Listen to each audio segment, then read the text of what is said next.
As a lot of you have been requesting videos about the basics of my painting, we're going to do a bit of a series that is going to look into what are the fundamental things that I employ to create my gradients, for example, and all the other things that can be considered basics, and we'll look into which of the more general techniques I'm using and how I switch them up, and just what makes my style of painting.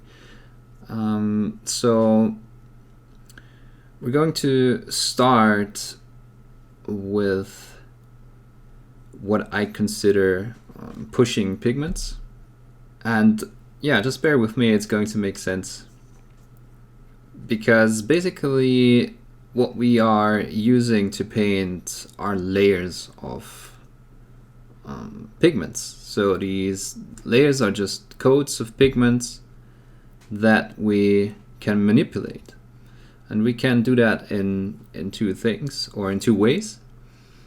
First of all, we can vary the thickness. We can make them thicker or thinner to start with. So something like that. We can take this pure color, or we can obviously use more water and thin them out so that they become less opaque. That's one approach that we can take to manipulate our layers. And secondly, we can control where we allow them to stay. So that's what we are using, for example, when we do apply a layer and then take a second brush and get rid of some of it with a damp brush. That's some form that you can, or some technique that you can use to allow or disallow pigments to stay somewhere. So both these properties need to be switched up in regards to what our goals are. And within one blending, I usually switch between these two approaches depending on what the goal is and what the situation needs. Now, this is the absolute basics of all the techniques I use, and there's a few different ways to apply paint. The first one would be glazing on solid layers, as in no two colors mixed in between.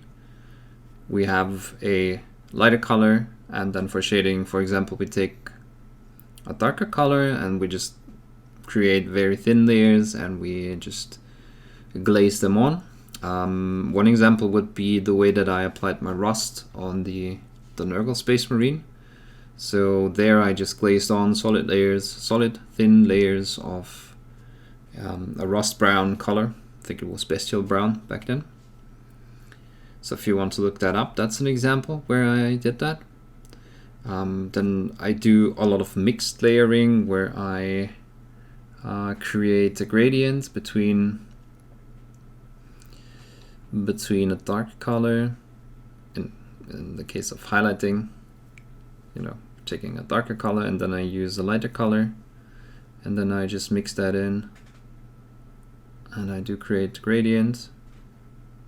That didn't turn out the way I wanted it to.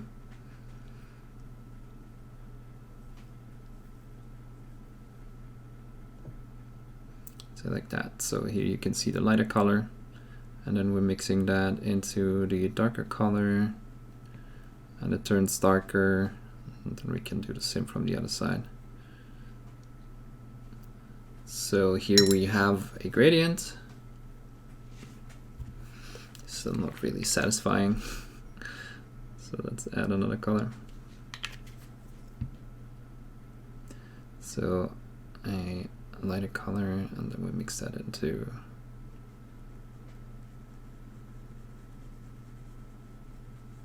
right. So here we have a good gradient on the palette, and then I'm just usually I'm not creating my gradient like that, but just to illustrate it. And then I take something from here and paint my first layer, and then obviously I'm picking up a midtone, and then I layer over that, and then I pick another midtone or the first highlight color and layer over the midtone, and then we pick up a highlight color and do that, and then we can, you know, take the pure highlight color, for example. So that's what I call mixed layering. It's when I don't really use pure colors out of the box, but I mix them in between steps. Obviously, this is the technique that produces most of the time the best gradients, simply because you have so many different steps in between, and there's so many steps that will make or create the illusion that there is no real jumps in color. So that's what I call mixed layering. And then we can another thing that we can do is maybe take the base color like that,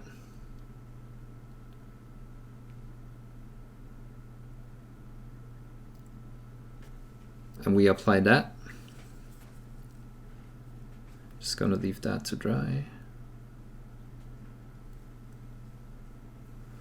And then we do apply the first, or the color that we want to end up with, our last highlight color. Just like that.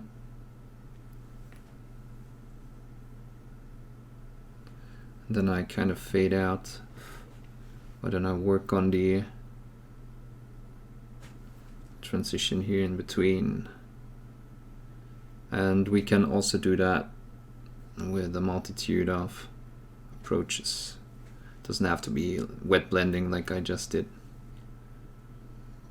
Can also use glazes for that, but typically this is what we use when we want to really push the contrast, because it's kind of useless to go from here to here with layering. Obviously you can do it, and if you want to maybe do a showcase miniature, then maybe you are probably going to do that still, but it's not necessarily a must. And all of these three approaches are done by brush control. And what I mean by that is you are moving the brush in a certain way that makes your pigments end up somewhere. Ideally, they end up where you want to push them, and depending on the technique, your way of moving the brush will differ. So this is what I want to do for the first episode. I want to show you a few step-by-steps or a few approaches to how you need to control your brush for the different techniques. So we're going to start out by glazing on solid layers. And again, sometimes I will mix techniques, but I will make that evident. I mean, for example, I'm probably going to play around with glazing on solid layers, and it can happen that everything turns out too dark. So in this case, I will glaze on Midnight Purple. It's probably too dark, so I'm going to mix it with some darker blue, just to get a color that isn't too much of a jump. But it's not really mixed layers because I'm not mixing in the base color. I'm not mixing in this blue. Not mixing in this blue into our glaze color, which is over here. My palette definitely is too small. Let's move that over here. So this is going to be our shadow color, and like I said, it's probably a step too far ahead, so I'm mixing in some of this medium blue. Before we start on that, since this is a basics video, one more thing. Brushes are really important. I can't stress it enough. For me, Raphaels have been the perfect brush because they have a good reservoir. All these techniques are probably not going to work if you take a very small brush. The tip actually, is good enough for detailed work, but you definitely want to have a reservoir that is saving up color. You don't want your reservoir to lose color too quickly, and you don't want to constantly be dipping in your brush onto the color on the palette. Your brush needs to stay wet, and the color needs to stay workable on the brush for longer periods of time. And also, you will see me work with the width of a brush a lot of the time, like that, and not with the very tip. And if the color comes off the brush inconsistently, then that creates inconsistencies in your layers too, obviously. So the tool really is important here. I could not paint all these techniques with something like that, maybe.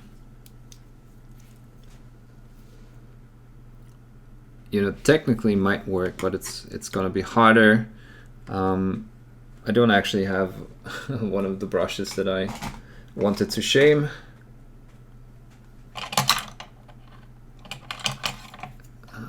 Maybe this. Yeah, so stuff like that definitely doesn't work. I started out with brushes like this. And they are really a pain because they simply don't hold enough color to employ a proper brush technique or a brush control technique. Yeah, also the miniature, this one is battered, but you get the idea. Miniature series of Winsor & Newton, for example, did not really work because it's just way too different. You don't have a large enough surface to work with. You can see this is about, there's about, I would say,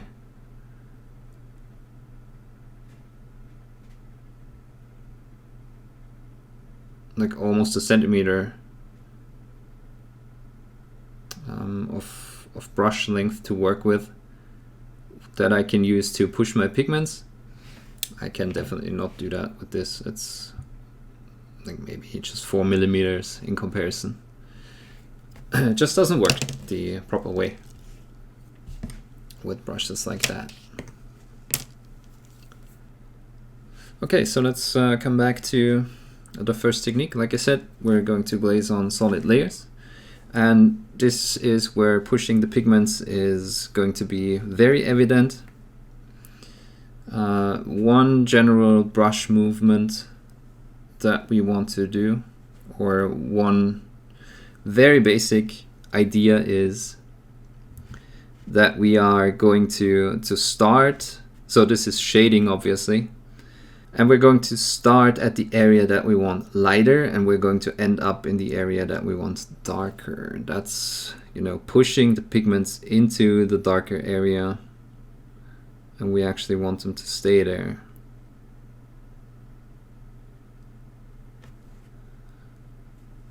And we definitely need to apply a couple of layers that way, but always let them dry in between.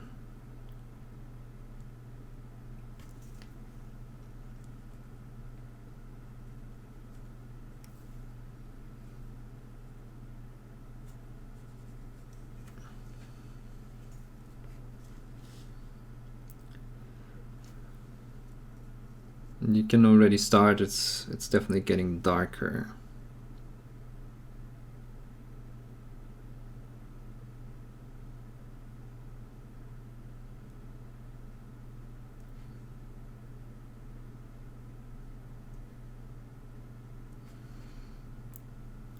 It's obviously easier the closer our base color is to the shadow color. Here this worked particularly well. I'm going to show you a quick sequence how I did it here.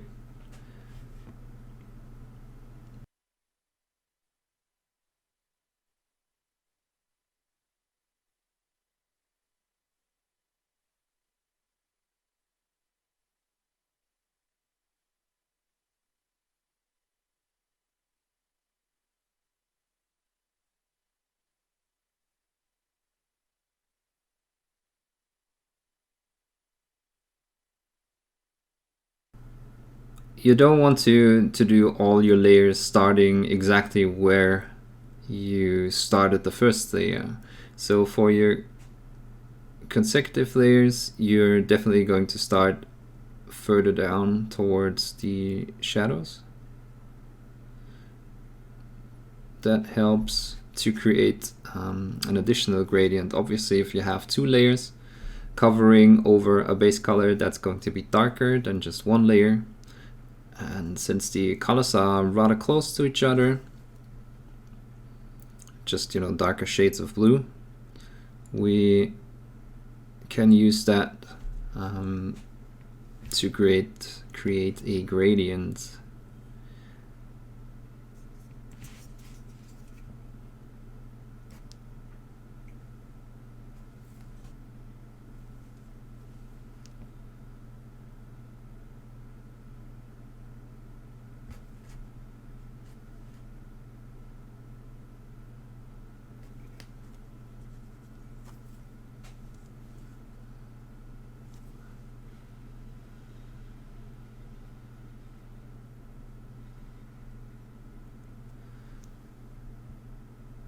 Okay, let's do that one more time.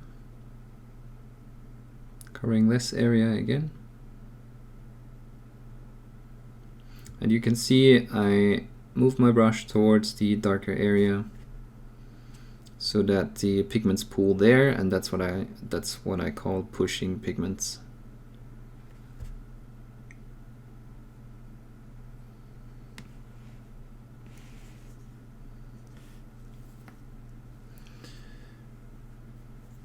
Okay, if I feel like this is too harsh, I can always glaze over again with a very diluted layer, and that's what I mean by it's not always going to be the same consistency.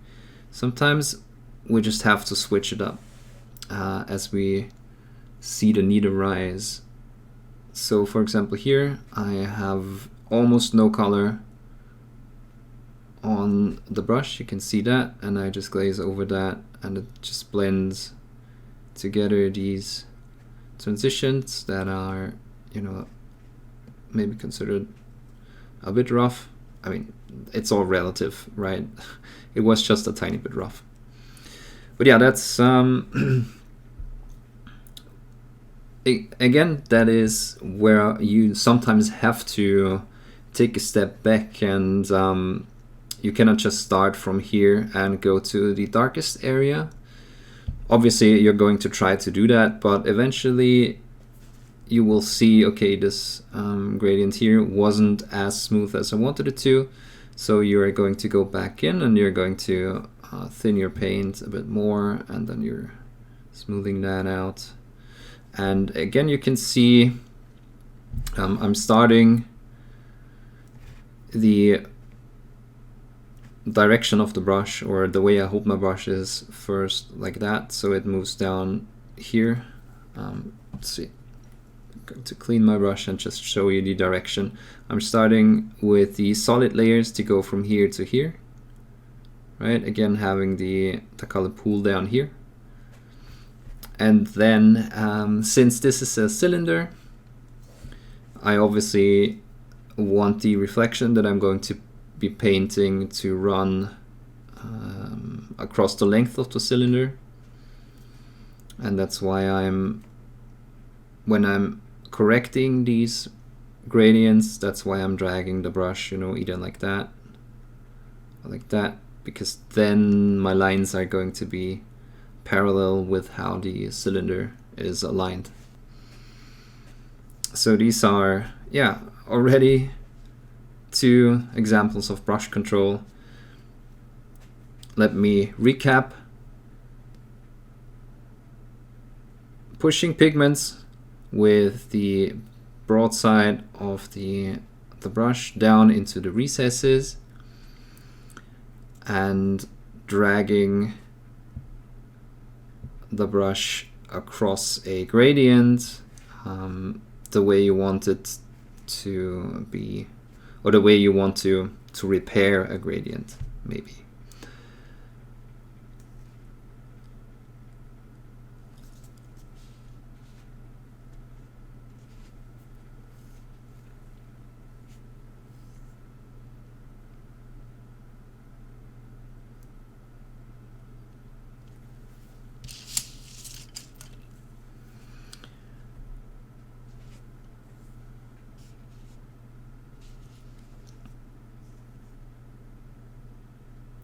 Okay, how would I do that with mixed layering?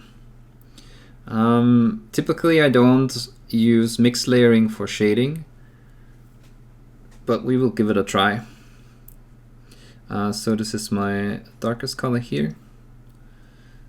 This is my intermediate color.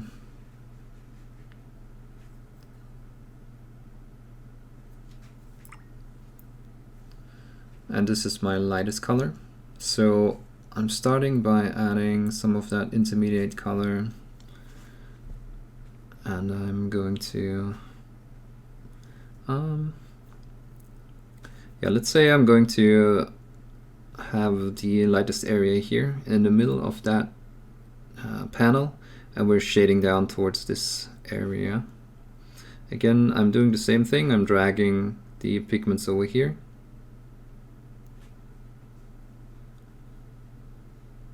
And this is basically the same thing. We're just using more steps in between.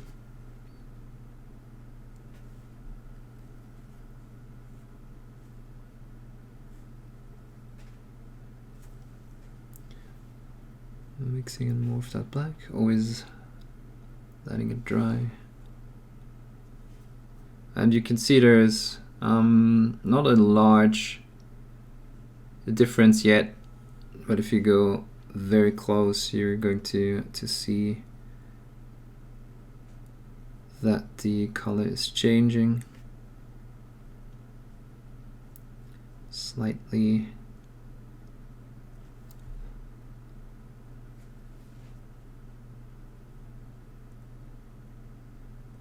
If I hold it like that.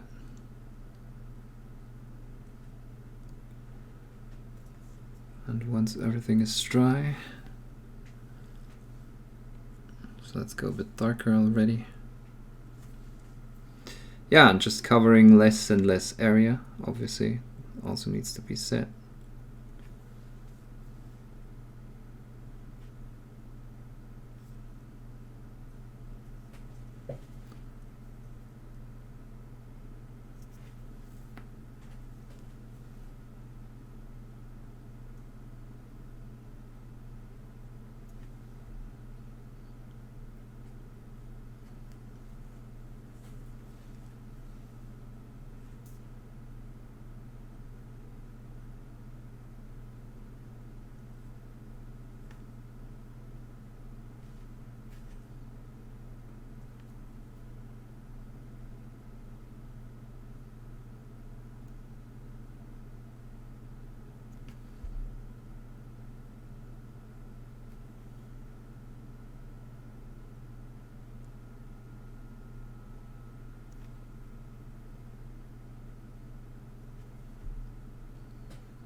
Okay, yeah, one thought on that, comparing the two.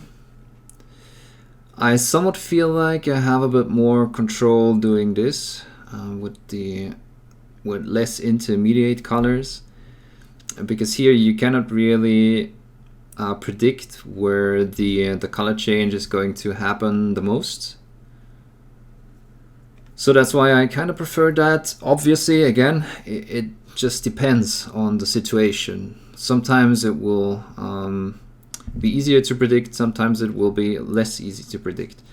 Unfortunately, there's no absolutes in painting. Yeah, that's something we always have to take into consideration. So I'm going to show you how to highlight, doing the same thing. I know there's a third one missing, the solid layer, and then working on the intermediate tones, but I feel like that's better illustrated while doing the highlighting. So let's do that quickly.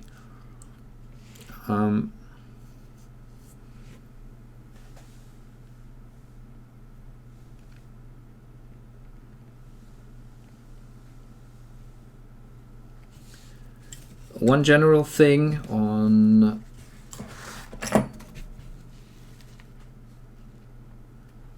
on opaqueness and consistency of layers.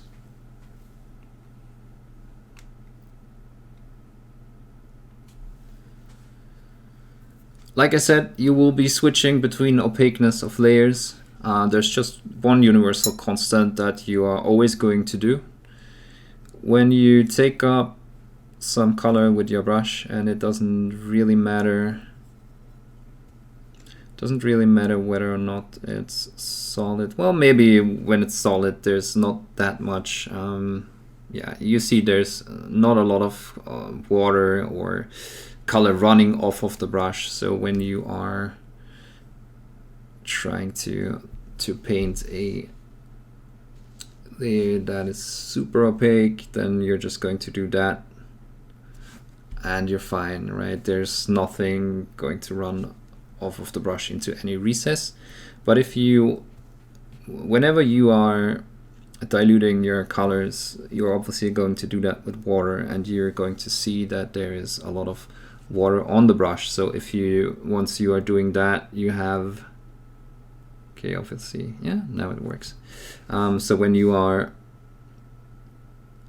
getting to recesses, then that's going to creep into the recesses once when there's too much water on there. So always wipe your brush off on a piece of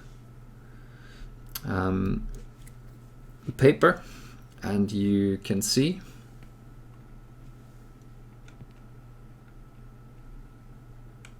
that the paint is less runny. You can control it way better. It stays where you want it to be,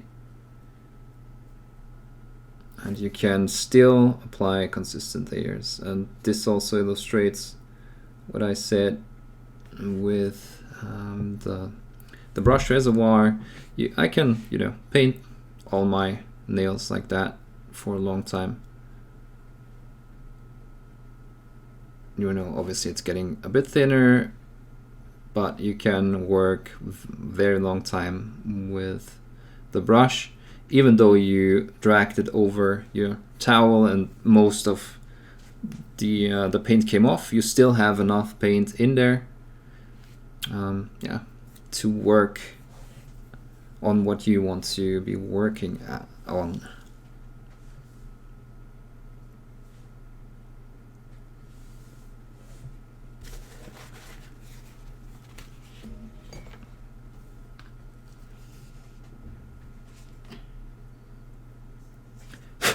Okay, moving into highlighting.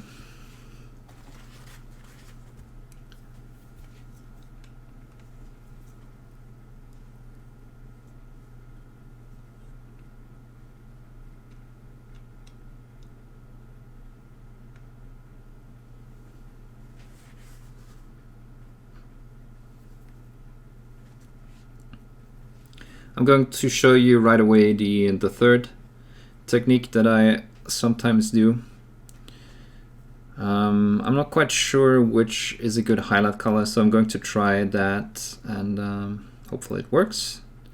So I'll say this is my highlight color, and I'm going to try and do a gradient here from, let's say, here to here, and we're going to take this shadow color to be, or we're saying the shadow color is supposed to be part of the gradient. So now I'm putting my lightest color here.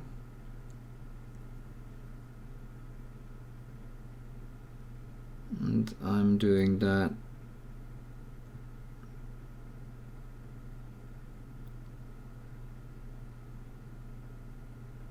by applying a pure layer. That's my highlight color. That's where I want to end up at. Maybe just do a second coat so it's opaque.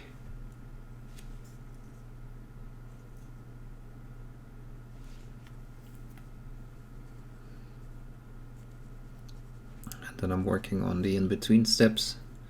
So I'm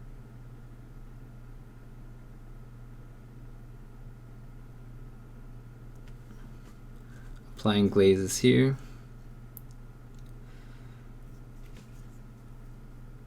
Actually, that was one glaze. Let's see what the result is.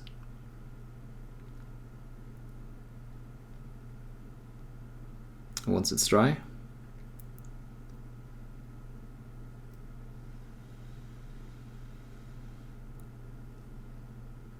And yeah, I just took the mid-tone color and applied it over the highlight color and the mid-tone here.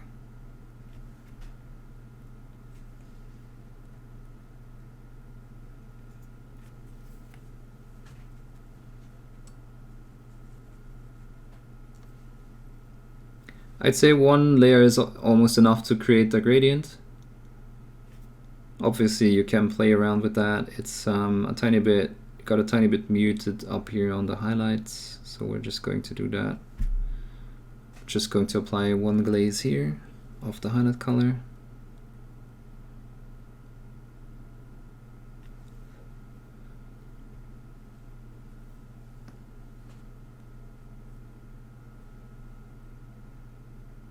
And yeah, it's not a perfect gradient, but it illustrates pretty good what I tried to do. And yeah, that creates a good example for when you feel like you want to drag this highlight a bit further to this side, to, you know, maybe maybe this is curving down and you want the highlights to go to here. So this is not really bright enough for your taste. Then you can still go back in, and even though you applied a solid layer, you took the approach of applying a solid layer and then working on the in-between. On the transition in between, you can still mix all these techniques, and now I am just picking up, you know, a mixed layer, mixing the highlight color with the mid-tone, watering that down, and then I'm glazing over this area, and I'm pushing this further down.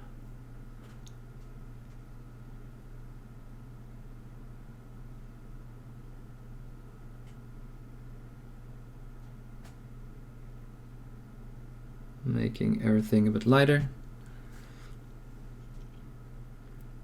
Of course, here we now have a bit of an ugly step, so what am I going to do? I'm just going to mix in a bit of the darker blue, glazing over that with a very not so thin layer, but a rather thin layer.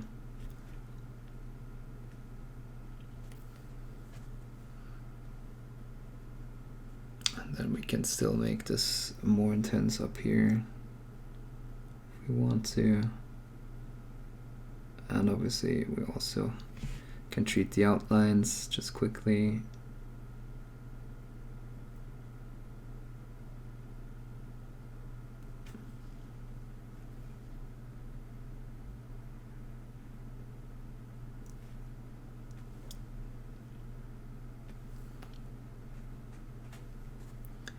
Still not 100% happy, but you know, this is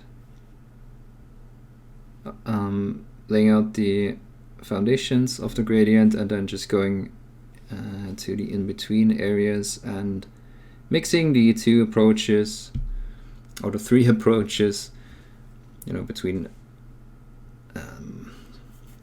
glazing with solid colors, mixed layering, and solid layers, and then working on the in-between colors.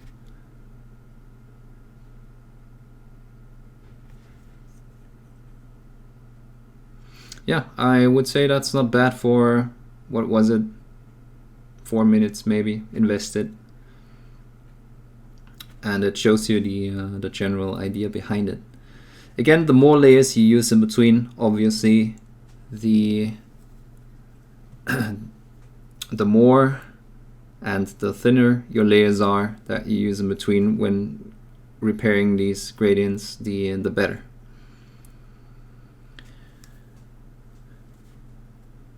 And you can see that I always consciously move my brush depending on where I want the pigments to end up, and yeah, what direction I want the gradients to be, and also what brush stroke pattern I want to have. You know, if I wanted a brush stroke pattern that is visible, if that was, you know, metallics or non-metallic metal, then we can definitely have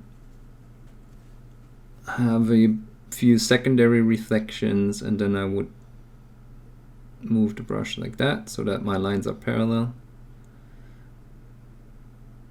like this, and then maybe make this line over here more intense.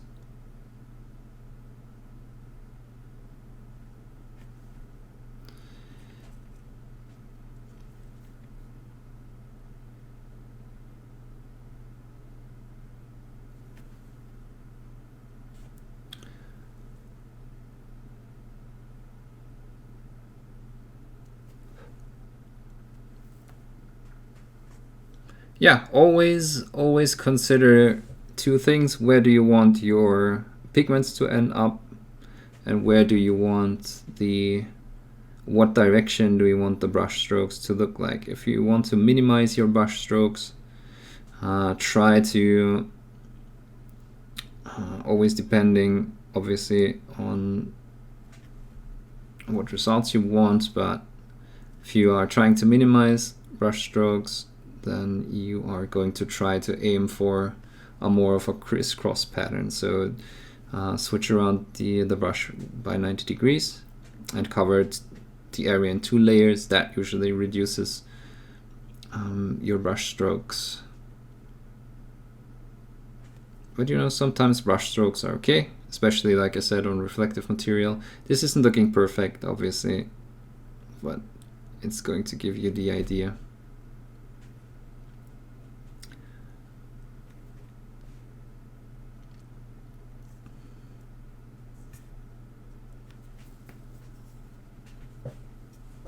Okay, let's maybe finish this leg.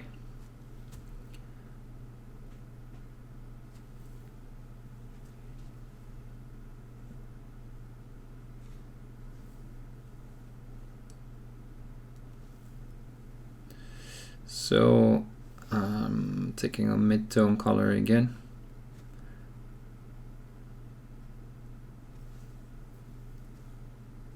And I'm going to try a gradient that I want to end up with. Again, we are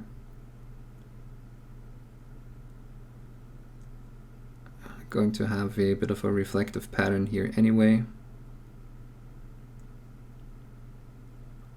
So that's why brush strokes are fine. Always, you know, didn't really cover that before, but I'm always outlining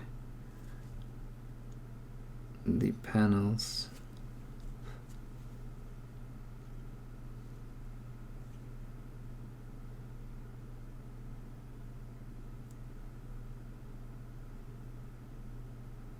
Again, you can't really say what technique is this, and that's why I well, I just applied a layer of paint, right?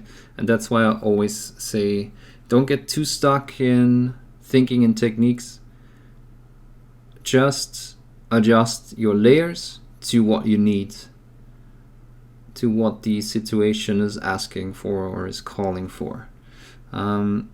Obviously here I want to intensify my highlights. That's why I'm applying a more solid highlight here.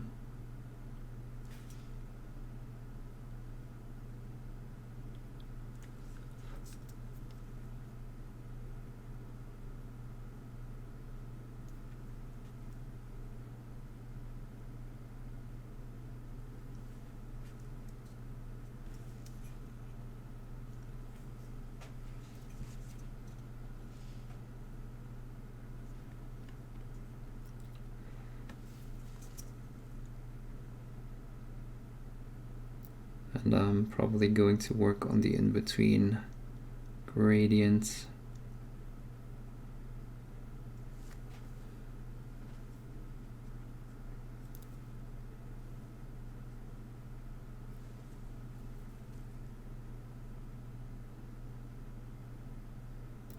So yeah, don't think in techniques too much. Doesn't really matter what this technique is called, whether it's actual layering or glazing or whatever. Just adjust your opaqueness of layers according to what you want to achieve.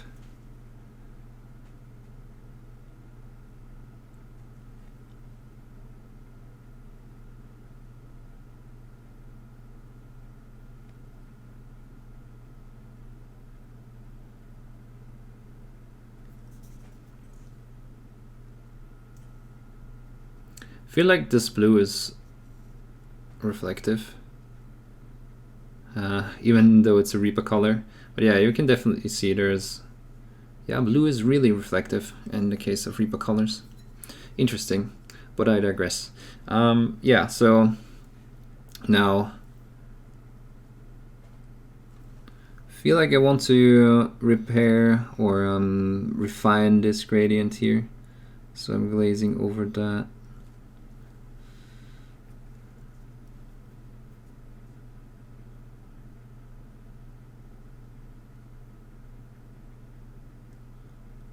Right, and I want my pigment to end up here, so I'm pulling the pigments, or I'm pushing the pigments from the lighter area into the darker area. In this case, the dark area is considered our midtone.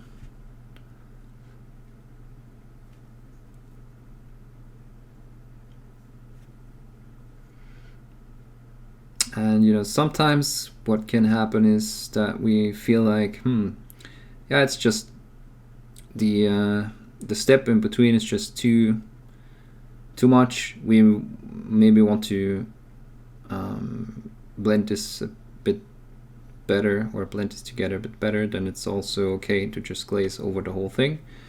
Glazing over a gradient, even if there is steps in between, will always make it a lot more tight together, because what happens is it lightens the darker area and it tones down the lighter area, so it darkens the further down area, and it pulls up, it makes the darker area lighter, and it makes the lighter area darker, so everything is a bit more tight together, more close together.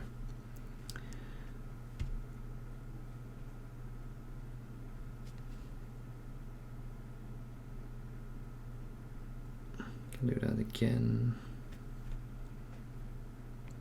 And yeah, this is how I work on my gradients. Let's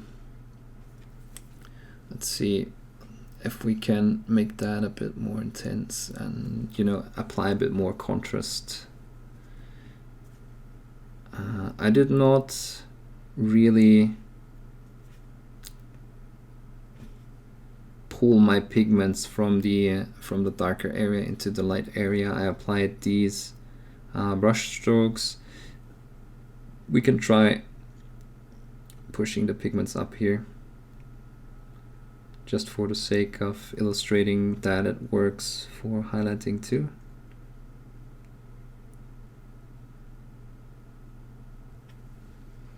In this case, probably a mix of both is the optimum, so we can definitely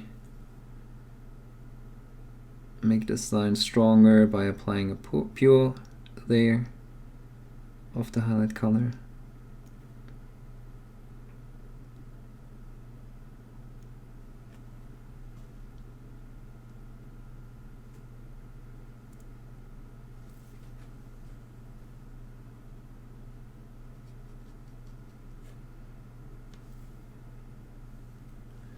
And then go a bit darker. And use the pigment pushing again.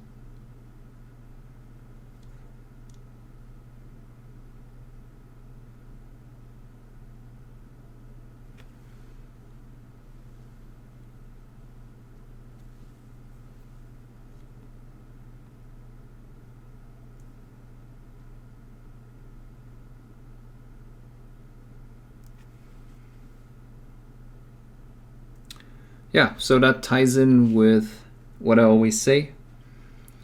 In every step of your painting, see where you're at and where you want to be. So in this case, if you want the contrast to be higher, use a lighter color and apply a lighter highlight. And then if you feel like your gradients are not good, work on your gradients again.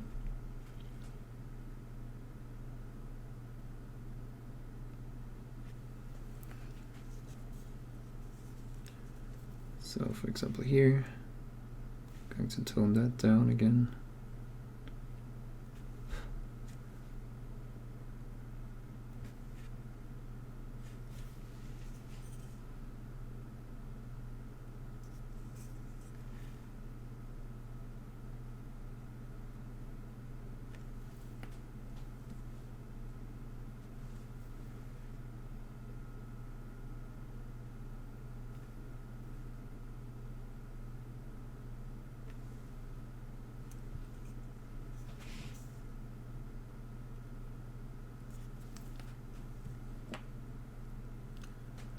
For the sake of trying what is possible or showing what might be possible, we can go even lighter, I guess.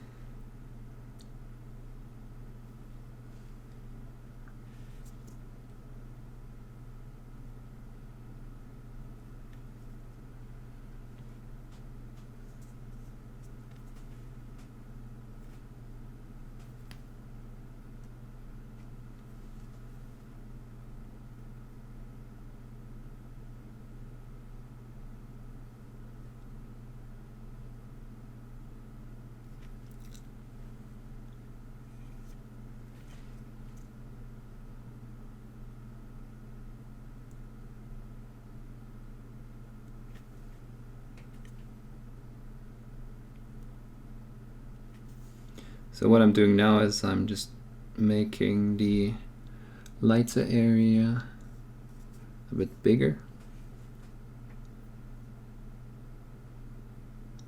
making sure my layers are opaque, so that's why I'm switching between this direction and this direction.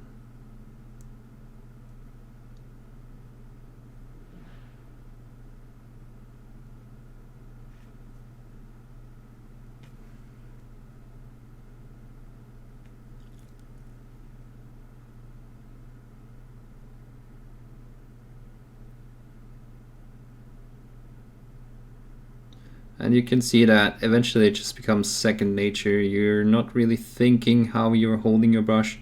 I kind of intuitively always push the pigments into the middle here to the highlight area. when I'm holding the brush like that, and also switching up and moving the brush like that when I want to create my brush stroke patterns.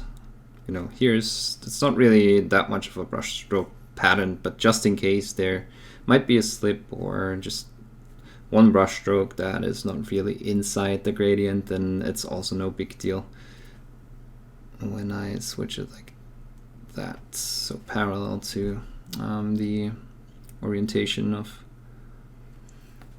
the cylinder.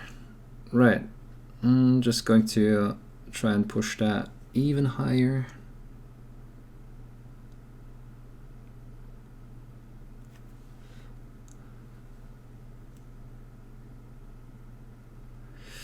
And much like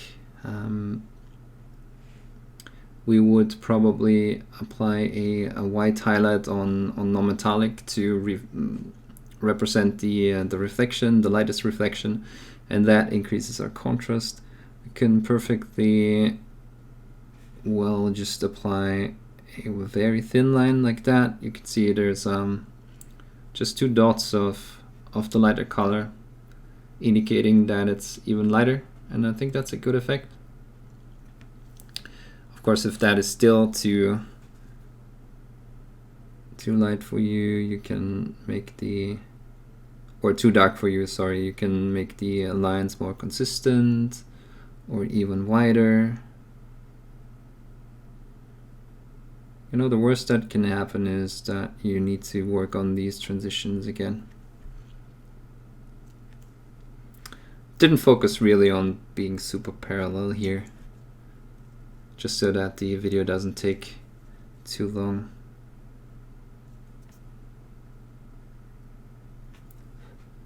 Okay, one more thing.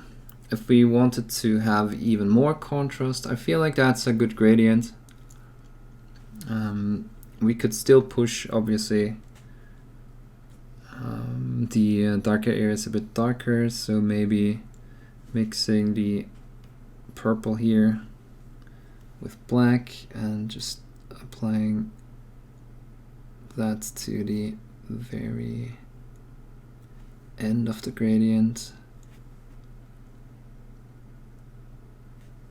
It's going to still make everything darker.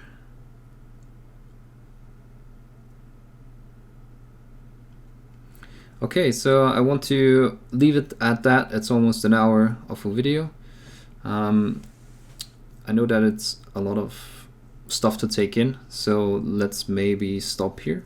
And for the next episode, I'm going to tackle spherical objects, like maybe a shoulder pad and a helmet. And I'm going to show you how to apply these gradient techniques to more complicated shapes. And if you have any questions, just put them below the video and I'm going to answer them maybe in a follow-up video if needed, or in the comments. So yeah, until then, thanks for watching. And we're going to start at the area we want to stay higher. I'm sorry, that we want